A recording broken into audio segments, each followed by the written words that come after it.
Hello friend, स्वागत है आपका अपने चैनल आज क्लास में। बिहार बोर्ड ने अपना ऑफिशियल मॉडल पेपर जारी कर दिया है और आज के इस वीडियो में सामाजिक विज्ञान के पहले मॉडल पेपर को सॉल्व करेंगे, जिसमें 80 ऑब्जेक्टिव प्रश्न रहेगा। तो एक भी प्रश्न आप लोग स्किप मत कीजिएगा, वीडियो को प्लीज आप लोग शुरू से लेके अंत तक देखिएगा। और इस मॉडल पेपर से बहुत सारे प्रश्न आपके फाइनल बोर्ड परीक्षा में लड़ेगा, ये हमारा गारंटी है। तो इस मॉडल पेपर को आप लोग शुरू से लेके अंत तक देखिएगा। और चैनल को अभी तक आप सब्सक्राइब नहीं किए हैं तो चैनल को सब्सक्राइब कर लीजिएगा। और सब्सक्राइब करने के बाद एक बेल आइकन आता है, तो बेल आइकन को दबा के ऑल पे कर लीजिएगा, ताकि जब भी लाइव क्लास हो तो आपके पास नोटिफिकेशन पहुंचता रहे। तो आइए शुरू करते हैं पहले नंबर प्रश्न से। तो पहला नंबर प्रश्न है कि इटली एवं जर्मनी के एकीकरण के विरुद्ध कौन सा देश था। काफी महत्वपूर्ण प्रश्न है। यहाँ पे आपको बताना है कि इटली एवं जर्मनी के एकीकरण के विरुद्ध कौन सा देश था। तो ऑस्ट्रिया था, इसे आपको याद रखना है। यहाँ पे सी वाला ऑप्शन बिल्कुल ही सही हो जाएगा। आइए देखते हैं अगला प्रश्न, दो नंबर प्रश्न है कि जलवेराइन एक संस्था थी। यहाँ पे आपको बताना है कि जलवेराइन एक संस्था थी, तो ये व्यापारियों की एक संस्था थी, इसे आपको याद रखना है। यहाँ पे बी वाला ऑप्शन बिल्कुल ही सही हो जाएगा। आइए देखते हैं अगला प्रश्न, तीन नंबर प्रश्न है कि साम्यवादी शासन का पहला प्रयोग कहाँ हुआ। काफी महत्वपूर्ण प्रश्न है।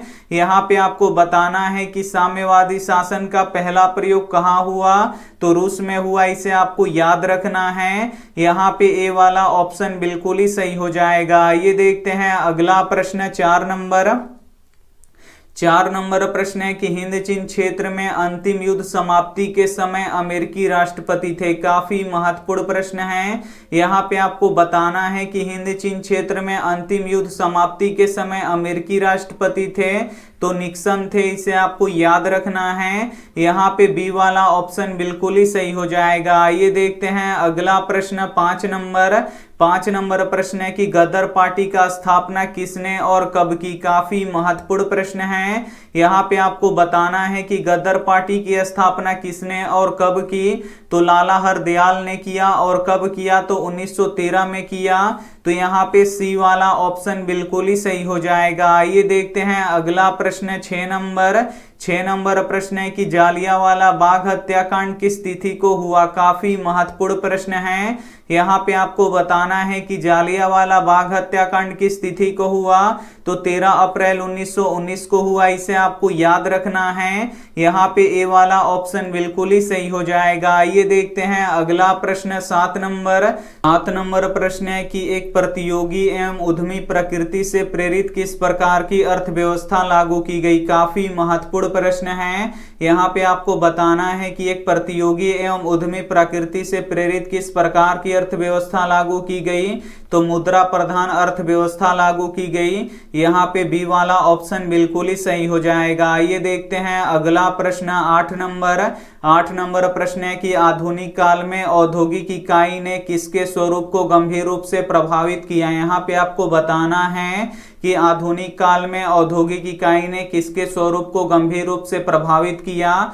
तो शहरीकरण का किया। यहाँ पे बी वाला ऑप्शन बिल्कुल ही सही हो जाएगा। आइए देखते हैं अगला प्रश्न, 9 नंबर प्रश्न है कि विश्वव्यापी आर्थिक संकट किस वर्ष आरंभ हुआ था। यहाँ पे आपको बताना है कि विश्वव्यापी आर्थिक संकट किस वर्ष आरंभ हुआ था। तो 1929 में आरंभ हुआ था। यहाँ पे सी वाला ऑप्शन बिल्कुल ही सही हो जाएगा। आइए देखते हैं अगला प्रश्न, 10 नंबर प्रश्न है कि आजादी के बाद समाचार पत्र आपत्तिजनक विषय अधिनियम कब पारित हुआ। यहाँ पे आपको बताना है कि आजादी के बाद समाचार पत्र आपत्तिजनक विषय अधिनियम कब पारित हुआ। तो 1951 में पारित हुआ। यहाँ पे ए वाला ऑप्शन बिल्कुल ही सही हो जाएगा। आइए देखते हैं अगला प्रश्न, 11 नंबर प्रश्न है कि एल्यूमिनियम बनाने में किस खनिज की आवश्यकता पड़ती है। यहाँ पे आपको बताना है कि एल्यूमिनियम बनाने में किस खनिज की आवश्यकता पड़ती है, तो बॉक्साइट की आवश्यकता पड़ती है। यहाँ पे डी वाला ऑप्शन बिल्कुल ही सही हो जाएगा। आइए देखते हैं अगला प्रश्न 12 नंबर प्रश्न है कि देश में तांबे का कुल भंडार कितना है। यहाँ पे आपको बताना है कि देश में तांबे का कुल भंडार कितना है, तो 10 करोड़ टन है, इसे आपको याद रखना है। यहाँ पे सी वाला ऑप्शन बिल्कुल ही सही हो जाएगा। आइए देखते हैं अगला प्रश्न 13 नंबर प्रश्न है कि निम्न प्राकृतिक संपदाओं में किसका भंडार सीमित है। यहाँ पे आपको बताना है कि निम्न प्राकृतिक संपदाओं में किसका भंडार सीमित है, तो कोयले का भंडार सीमित है, इसे आपको याद रखना है। आइए देखते हैं अगला प्रश्न 14 नंबर प्रश्न है कि यूरेनियम का प्रमुख उत्पादक स्थल है। यहाँ पे आपको बताना है कि यूरेनियम का प्रमुख उत्पादक स्थल कौन सा है, तो जादूगोड़ा है, इसे आपको याद रखना है। यहाँ पे डी वाला ऑप्शन बिल्कुल ही सही हो जाएगा। आइए देखते हैं अगला प्रश्न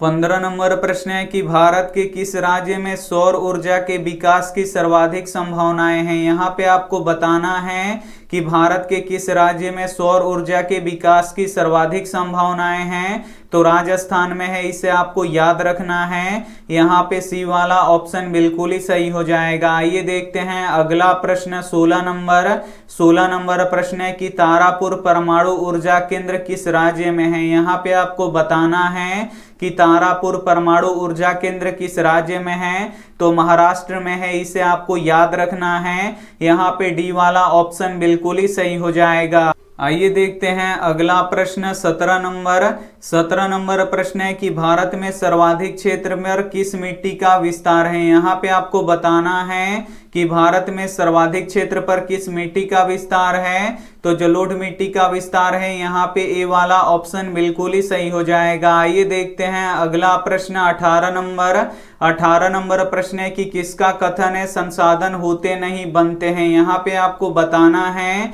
कि किसका कथन है संसाधन होते नहीं बनते हैं, तो जिमरमैन का है, इसे आपको याद रखना है। यहाँ पे ए वाला ऑप्शन बिल्कुल ही सही हो जाएगा। आइए देखते हैं अगला प्रश्न 19 नंबर प्रश्न है कि कोसी नदी घाटी परियोजना का प्रारंभ कब हुआ है। यहाँ पे आपको बताना है कि कोसी नदी घाटी परियोजना का प्रारंभ कब हुआ, तो 1955 ईस्वी में हुआ। यहाँ पे डी वाला ऑप्शन बिल्कुल ही सही हो जाएगा। आइए देखते हैं अगला प्रश्न 20 नंबर प्रश्न है कि कुशेश्वर स्थान किस जिला में स्थित है। यहाँ पे आपको बताना है कि कुशेश्वर स्थान किस जिला में स्थित है, तो ये दरभंगा जिला में स्थित है। यहाँ पे बी वाला ऑप्शन बिल्कुल ही सही हो जाएगा। आइए देखते हैं अगला प्रश्न 21 नंबर प्रश्न है कि दलित और महादलित की एक नई पहचान बना है। यहाँ पे आपको बताना है कि कहां पर दलित और महादलित की एक नई पहचान बना है, तो बिहार में बना है, इसे आपको याद रखना है। यहाँ पे सी वाला ऑप्शन बिल्कुल ही सही हो जाएगा। आइए देखते हैं अगला प्रश्न 22 नंबर प्रश्न है कि नस्ल का आधार है। यहाँ पे आपको बताना है कि नस्ल का आधार है, तो जीव शास्त्र नस्ल का आधार है, इसे आपको याद रखना है। यहाँ पे ए वाला ऑप्शन बिल्कुल ही सही हो जाएगा। आइए देखते हैं अगला प्रश्न 23 नंबर प्रश्न है कि ग्राम पंचायत का सचिव कौन होता है। यहाँ पे आपको बताना है कि ग्राम पंचायत का सचिव कौन होता है, तो पंचायत सचिव होते हैं, इसे आपको याद रखना है। यहाँ पे सी वाला ऑप्शन बिल्कुल ही सही हो जाएगा। आइए देखते हैं अगला प्रश्न 24 नंबर प्रश्न है कि इंग्लैंड में महिलाओं को मताधिकार किस वर्ष प्राप्त हुआ है। यहाँ पे आपको बताना है कि इंग्लैंड में महिलाओं को मताधिकार किस वर्ष प्राप्त हुआ, तो 1918 में प्राप्त हुआ, इसे आपको याद रखना है। यहाँ पे ए वाला ऑप्शन बिल्कुल ही सही हो जाएगा। आइए देखते हैं अगला प्रश्न 25 नंबर प्रश्न है कि वर्ष 1975 में भारतीय राजनीति में किस लिए जाना जाता है। यहाँ पे आपको बताना है कि वर्ष 1975 में भारतीय राजनीति में किसके लिए जाना जाता है, तो देश के अंदर आपातकाल लागू हुआ था, इसी के लिए जाना जाता है। तो यहाँ पे सी वाला ऑप्शन बिल्कुल ही सही हो जाएगा। आइए देखते हैं अगला प्रश्न 26 26 नंबर प्रश्न है कि बिहार में संपूर्ण क्रांति का नेतृत्व निम्नलिखित में से किसने किया। यहाँ पे आपको बताना है कि बिहार में संपूर्ण क्रांति का नेतृत्व निम्नलिखित में से किसने किया, तो जयप्रकाश नारायण जी ने किया। यहाँ पे डी वाला ऑप्शन बिल्कुल ही सही हो जाएगा। ये देखते हैं अगला प्रश्न 27 नंबर प्रश्न है कि चिपको आंदोलन निम्नलिखित में से किससे संबंधित नहीं है। यहाँ पे आपको बताना है कि चिपको आंदोलन किससे संबंधित नहीं है, तो ये कांग्रेस पार्टी के विरोध से संबंधित नहीं है, इसे आपको याद रखना है। यहाँ पे डी वाला ऑप्शन बिल्कुल ही सही हो जाएगा। ये देखते हैं अगला प्रश्न 28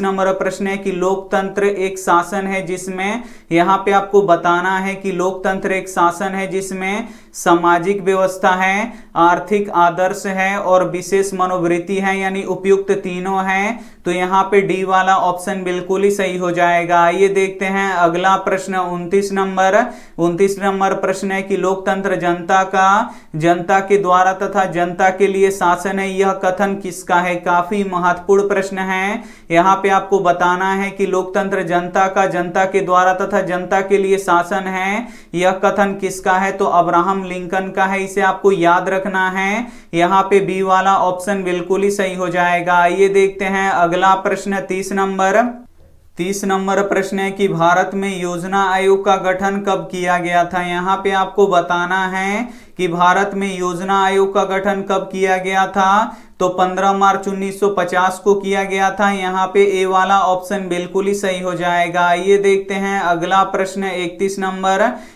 नंबर प्रश्न है कि सतत विकास का उद्देश्य है। यहाँ पे आपको बताना है कि सतत विकास का उद्देश्य है तो केवल अपने लिए है, इसे आपको याद रखना है। यहाँ पे ए वाला ऑप्शन बिल्कुल ही सही हो जाएगा। ये देखते हैं अगला प्रश्न 32 नंबर प्रश्न है कि नरेगा एक कार्यक्रम है। यहाँ पे आपको बताना है कि नरेगा एक कार्यक्रम है, तो नरेगा एक राष्ट्रीय स्तर का कार्यक्रम है, इसे आपको याद रखना है। यहाँ पे ए वाला ऑप्शन बिल्कुल ही सही हो जाएगा। ये देखते हैं अगला प्रश्न 33 नंबर प्रश्न है कि राष्ट्रीय आय समतुल्य होता है। यहाँ पे आपको बताना है कि राष्ट्रीय आय किसके समतुल्य होता है, तो उपभोग व्यय और विनियोग के योग के बराबर होता है, इसे आपको याद रखना है। यहाँ पे ए वाला ऑप्शन बिल्कुल ही सही हो जाएगा। ये देखते हैं अगला प्रश्न 34 नंबर प्रश्न है कि भारतीय रिजर्व बैंक की स्थापना कब हुई। यहाँ पे आपको बताना है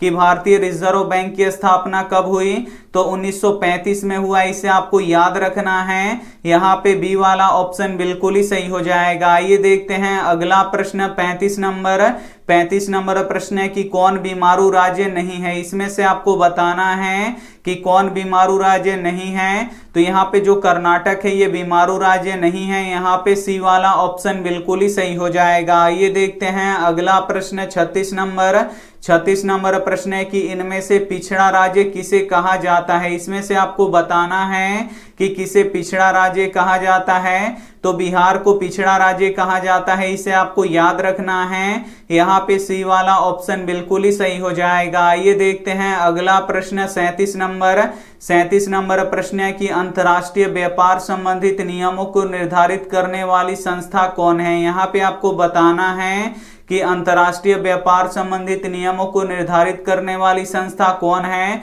तो WTO है, यानी वर्ल्ड ट्रेड ऑर्गेनाइजेशन है, इसे आपको याद रखना है। तो इसमें किसी में भी ऑप्शन नहीं दिया है, तो इनमें से कोई नहीं हो जाएगा। यहाँ पे डी वाला ऑप्शन बिल्कुल ही सही हो जाएगा। ये देखते हैं अगला प्रश्न 38 नंबर प्रश्न है कि यदि किसी वस्तु या सेवा का मूल्य 20 लाख से अधिक तथा 1 करोड़ से कम हो तो उपभोक्ता कहाँ शिकायत करेगा। काफी महत्वपूर्ण प्रश्न है। यहाँ पे आपको बताना है कि यदि किसी वस्तु का सेवा का मूल्य 20 लाख से अधिक तथा 1 करोड़ से कम हो तो उपभोक्ता कहाँ शिकायत करेगा, तो राज्य आयोग में शिकायत करेगा, इसे आपको याद रखना है। यहाँ पे बी वाला ऑप्शन बिल्कुल ही सही हो जाएगा। ये देखते हैं अगला प्रश्न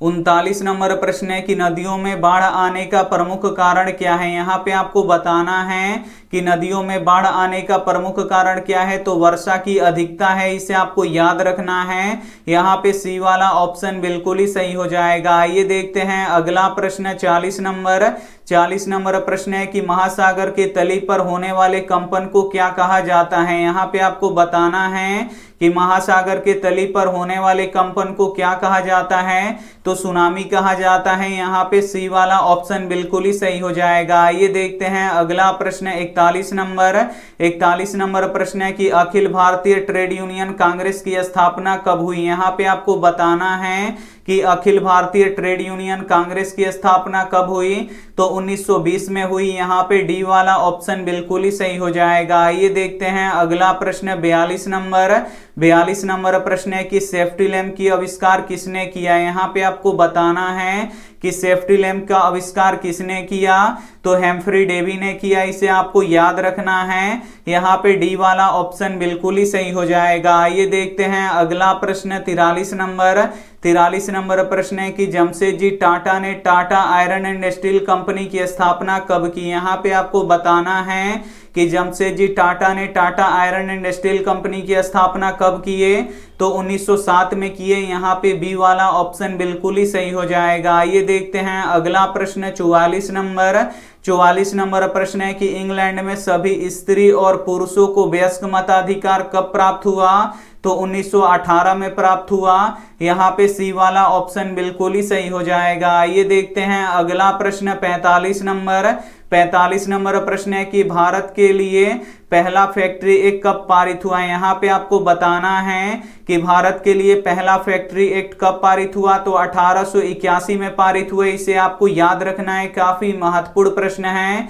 यहाँ पे सी वाला ऑप्शन बिल्कुल ही सही हो जाएगा। आइए देखते हैं अगला प्रश्न 46 नंबर प्रश्न है कि 1917 में भारत में पहली जूट मिल किस शहर में स्थापित हुआ। यहाँ पे आपको बताना है कि 1917 ईस्वी में भारत में पहली जूट मिल किस शहर में स्थापित हुआ, तो कलकत्ता में स्थापित हुआ। यहाँ पे ए वाला ऑप्शन बिल्कुल ही सही हो जाएगा। आइए देखते हैं अगला प्रश्न 47 नंबर प्रश्न है कि भारत में कोयला उद्योग का प्रारंभ कब हुआ। काफी महत्वपूर्ण प्रश्न है। यहाँ पे आपको बताना है कि भारत में कोयला उद्योग का प्रारंभ कब हुआ, तो 1814 ईस्वी में हुआ। यहाँ पे बी वाला ऑप्शन बिल्कुल ही सही हो जाएगा। आइए देखते हैं अगला प्रश्न 48 नंबर प्रश्न है कि स्पिनिंग जेनी का आविष्कार कब हुआ। काफी महत्वपूर्ण प्रश्न है।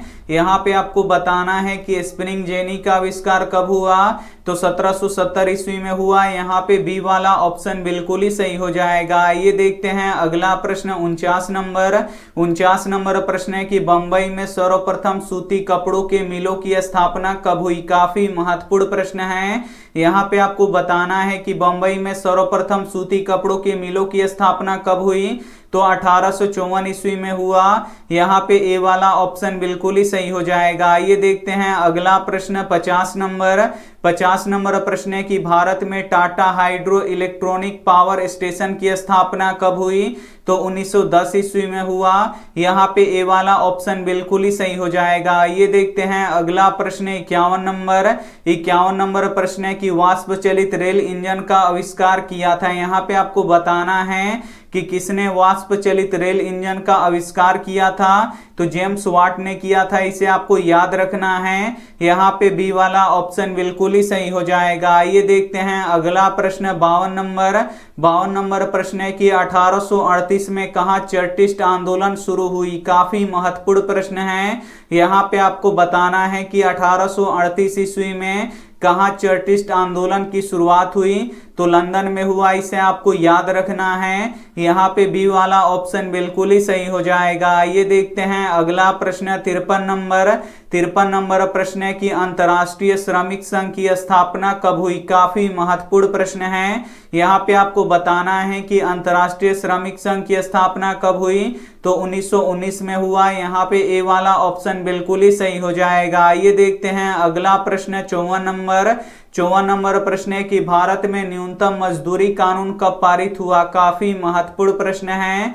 यहाँ पे आपको बताना है कि भारत में न्यूनतम मजदूरी कानून कब पारित हुआ, तो 1948 में पारित हुआ। यहाँ पे सी वाला ऑप्शन बिल्कुल ही सही हो जाएगा। आइए देखते हैं अगला प्रश्न 55 नंबर प्रश्न है कि मजदूर संघ अधिनियम कब पारित हुआ। काफी महत्वपूर्ण प्रश्न है। यहाँ पे आपको बताना है कि मजदूर संघ अधिनियम कब पारित हुआ, तो 1926 में पारित हुआ। इसे आपको याद रखना है। यहाँ पे बी वाला ऑप्शन बिल्कुल ही सही हो जाएगा। ये देखते हैं अगला प्रश्न 56 नंबर प्रश्न है कि फ्लाइंग शटल का आविष्कार किसने किया। काफी महत्वपूर्ण प्रश्न है। यहाँ पे आपको बताना है कि फ्लाइंग शटल का आविष्कार किसने किया, तो जॉन के ने किया। इसे आपको याद रखना है। यहाँ पे बी वाला ऑप्शन बिल्कुल ही सही हो जाएगा। ये देखते हैं अगला प्रश्न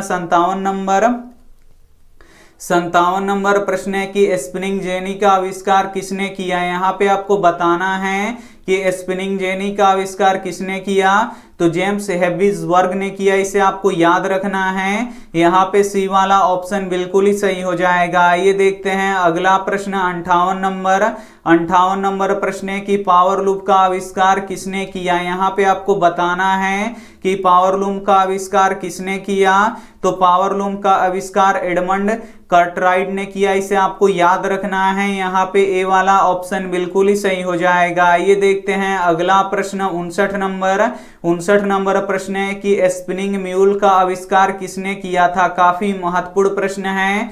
यहाँ पे आपको बताना है कि स्पिनिंग म्यूल का आविष्कार किसने किया था, तो सैमुअल क्रॉम्पटन ने किया था। इसे आपको याद रखना है। यहाँ पे बी वाला ऑप्शन बिल्कुल ही सही हो जाएगा। ये देखते हैं अगला प्रश्न 60 नंबर प्रश्न है कि वाष्प इंजन का आविष्कार किसने किया था। यहाँ पे आपको बताना है कि वाष्प इंजन का आविष्कार किसने किया था, तो जेम्स वाट ने किया था। यहाँ पे सी वाला ऑप्शन बिल्कुल ही सही हो जाएगा। ये देखते हैं अगला प्रश्न 61 नंबर प्रश्न है कि लंदन में अनिवार्य प्राथमिक शिक्षा कब लागू हुई। काफी महत्वपूर्ण प्रश्न है। यहाँ पे आपको बताना है कि लंदन में अनिवार्य प्राथमिक शिक्षा कब लागू हुई, तो 1870 ईस्वी में लागू हुई। यहाँ पे डी वाला ऑप्शन बिल्कुल ही सही हो जाएगा। ये देखते हैं अगला प्रश्न 62 नंबर प्रश्न है कि पूंजीपति वर्ग द्वारा किस वर्ग का शोषण हुआ। काफी महत्वपूर्ण प्रश्न है। यहाँ पे आपको बताना है कि पूंजीपति वर्ग के द्वारा किस वर्ग का शोषण हुआ, तो श्रमिक वर्ग का भी हुआ, मध्यम वर्ग का भी हुआ, कृषक वर्ग का भी हुआ, यानी इनमें से सभी वर्ग का हुआ। यहाँ पे डी वाला ऑप्शन बिल्कुल ही सही हो जाएगा। ये देखते हैं अगला प्रश्न 63 नंबर प्रश्न है कि कौन सा सामाजिक वर्ग बुद्धिजीवी वर्ग के रूप में उभर कर आया। यहाँ पे आपको बताना है कि कौन सा सामाजिक वर्ग बुद्धिजीवी वर्ग के रूप में उभर कर आया, तो मध्यम वर्ग आया। इसे आपको याद रखना है। यहाँ पे डी वाला ऑप्शन बिल्कुल ही सही हो जाएगा। आइए देखते हैं अगला प्रश्न 64 नंबर प्रश्न है कि जनसंख्या घनत्व सबसे अधिक कहाँ होता है। यहाँ पे आपको बताना है कि जनसंख्या घनत्व सबसे अधिक कहाँ होता है, तो महानगरों में होता है। यहाँ पे डी वाला ऑप्शन बिल्कुल ही सही हो जाएगा। आइए देखते हैं अगला प्रश्न 65 नंबर प्रश्न है कि आधुनिक काल में औद्योगिकरण ने किसके स्वरूप को गहन रूप से प्रभावित किया है, तो शहरीकरण को किया है। इसे आपको याद रखना है। यहाँ पे बी वाला ऑप्शन बिल्कुल ही सही हो जाएगा। ये देखते हैं अगला प्रश्न 66 नंबर प्रश्न है कि एक प्रतियोगी एवं उद्यमी प्रकृति से प्रेरित किस प्रकार की अर्थव्यवस्था लागू की गई, तो मुद्रा प्रधान अर्थव्यवस्था लागू की गई। इसे आपको याद रखना है। यहाँ पे बी वाला ऑप्शन बिल्कुल ही सही हो जाएगा। ये देखते हैं अगला प्रश्न 67 नंबर प्रश्न है कि अस्थायी कृषि से प्रभाव से कौन सा जमाव संभव हुआ। यहाँ पे आपको बताना है कि अस्थायी कृषि के प्रभाव से कैसा जमाव संभव हुआ, तो संपत्ति जमाव संभव हुआ। इसे आपको याद रखना है। यहाँ पे ए वाला ऑप्शन बिल्कुल ही सही हो जाएगा। ये देखते हैं अगला प्रश्न 68 नंबर प्रश्न है कि शहरों को आधुनिक व्यक्ति का किस प्रकार का क्षेत्र माना जाता है? तो विस्तृत क्षेत्र माना जाता है, इसे आपको याद रखना है। यहाँ पे सी वाला ऑप्शन बिल्कुल ही सही हो जाएगा। ये देखते हैं अगला प्रश्न 69 नंबर प्रश्न है कि सामंतवादी व्यवस्था से हटकर किस प्रकार की शहरी व्यवस्था की प्रवृत्ति बढ़ी। यहाँ पे आपको बताना है कि सामंतवादी व्यवस्था से हटकर किस प्रकार की शहरी व्यवस्था की प्रवृत्ति बढ़ी। तो प्रगतिशील प्रवृत्ति बढ़ी, इसे आपको याद रखना है। यहाँ पे ए वाला ऑप्शन बिल्कुल ही सही हो जाएगा। ये देखते हैं अगला प्रश्न 70 नंबर प्रश्न है कि पटना में गोलघर किस उद्देश्य से बनाया गया था। यहाँ पे आपको बताना है कि पटना में गोलघर किस उद्देश्य से बनाया गया था। तो अनाज रखने के लिए बनाया गया था। यहाँ पे सी वाला ऑप्शन बिल्कुल ही सही हो जाएगा। ये देखते हैं अगला प्रश्न 71 नंबर प्रश्न है कि सिखों के 10वें और अंतिम गुरु गुरु गोविंद सिंह का जन्म बिहार के किस नगर में हुआ था। तो पटना नगर में हुआ था, इसे आपको याद रखना है। यहाँ पे सी वाला ऑप्शन बिल्कुल ही सही हो जाएगा। ये देखते हैं अगला प्रश्न 72 नंबर प्रश्न है कि इंडिका किसकी रचना है। यहाँ पे थोड़ा सा ये स्पष्ट नहीं है, तो आप लोग यहाँ पे समझने का कोशिश कीजिएगा। यहाँ पे आपको बताना है कि इंडिका किसकी रचना है। तो ये मेगास्थनीज की रचना है। यहाँ पे बी वाला ऑप्शन बिल्कुल ही सही हो जाएगा। ये देखते हैं अगला प्रश्न 73 नंबर प्रश्न है कि पटना में गोलघर का निर्माण कब हुआ था। यहाँ पे आपको बताना है कि पटना में गोलघर का निर्माण कब हुआ था। तो 1786 ईस्वी में हुआ था। यहाँ पे सी वाला ऑप्शन बिल्कुल ही सही हो जाएगा। ये देखते हैं अगला प्रश्न 74 नंबर प्रश्न है कि अंग्रेजी यात्री राल्फ फिच पटना कब आया था। काफी महत्वपूर्ण प्रश्न है। यहाँ पे आपको बताना है कि अंग्रेजी यात्री राल्फ फिच पटना कब आया था। तो 1856 में आया था। यहाँ पे सी वाला ऑप्शन बिल्कुल ही सही हो जाएगा। ये देखते हैं अगला प्रश्न 75 नंबर प्रश्न है कि पाटलिपुत्र किसके समय में मगध की राजधानी बनी। यहाँ पे आपको बताना है कि पाटलिपुत्र किसके समय में मगध की राजधानी बनी। तो उदयन के समय में बनी, इसे आपको याद रखना है। यहाँ पे डी वाला ऑप्शन बिल्कुल ही सही हो जाएगा। ये देखते हैं अगला प्रश्न 76 नंबर प्रश्न है कि विश्व में सर्वप्रथम भूमिगत रेल का प्रारंभ कब हुआ। तो ये कब हुआ था। यहाँ पे इसका डी वाला ऑप्शन बिल्कुल ही सही हो जाएगा। ये देखते हैं अगला प्रश्न 77 नंबर प्रश्न है कि भूमिगत रेल सर्वप्रथम विकास कहाँ हुआ। यहाँ पे आपको बताना है कि भूमिगत रेल का सर्वप्रथम विकास कहाँ हुआ। तो लंदन में हुआ, इसे आपको याद रखना है। यहाँ पे सी वाला ऑप्शन बिल्कुल ही सही हो जाएगा। ये देखते हैं अगला प्रश्न 78 नंबर प्रश्न है कि दुनिया का सबसे बड़ा शहर कौन है। यहाँ पे आपको बताना है कि दुनिया का सबसे बड़ा शहर कौन है। तो लंदन है, इसे आपको याद रखना है। यहाँ पे बी वाला ऑप्शन बिल्कुल ही सही हो जाएगा। ये देखते हैं अगला प्रश्न 79 नंबर प्रश्न है कि गुरु गोविंद सिंह का जन्म कब हुआ। यहाँ पे आपको बताना है कि गुरु गोविंद सिंह का जन्म कब हुआ। तो 1666 ईस्वी में हुआ, इसे आपको याद रखना है। यहाँ पे बी वाला ऑप्शन बिल्कुल ही सही हो जाएगा। ये देखते हैं अंतिम प्रश्न 80 नंबर प्रश्न है कि घेटो शब्द मध्य यूरोपीय शहरों में किस बस्ती के लिए प्रयोग किया जाता था। तो घेटो शब्द किसके लिए प्रयोग किया जाता था। तो यहूदी बस्तियों के लिए प्रयोग किया जाता था। यहाँ पे बी वाला ऑप्शन बिल्कुल ही सही हो जाएगा। यहाँ पे देखिए बिहार बोर्ड का जो ऑफिशियल मॉडल पेपर है, इसका हमने 80 ऑब्जेक्टिव प्रश्न सॉल्व कर दिए हैं। तो इसमें से जो भी प्रश्न आपको याद ना हो तो प्लीज आप लोग उसे नोटबुक पे लिख के जरूर याद कर लीजिएगा। अगर वीडियो अच्छा लगा हो तो वीडियो को आप लोग जरूर यहाँ पे वीडियो को लाइक कर दीजिएगा। और मॉडल पेपर पढ़ने के लिए रोज शाम 6:30 यहाँ पे रोज शाम 5:30 बजे आप हमसे जरूर जुड़िएगा। और यहाँ पे देखिए वीडियो को अपने दोस्तों के पास ज्यादा से ज्यादा शेयर कीजिएगा। और चैनल को अभी तक आप सब्सक्राइब नहीं किए हैं तो चैनल को सब्सक्राइब करके साथ में बेल आइकन को ऑल पे दबा लीजिएगा, ताकि जब भी लाइव क्लास हो तो आपके पास नोटिफिकेशन पहुंचता रहे। Thank you for watching. मिलते हैं अगले वीडियो में, तब तक अपना ध्यान रखिए, मन लगा के पढ़ाई कीजिए। Take care and bye.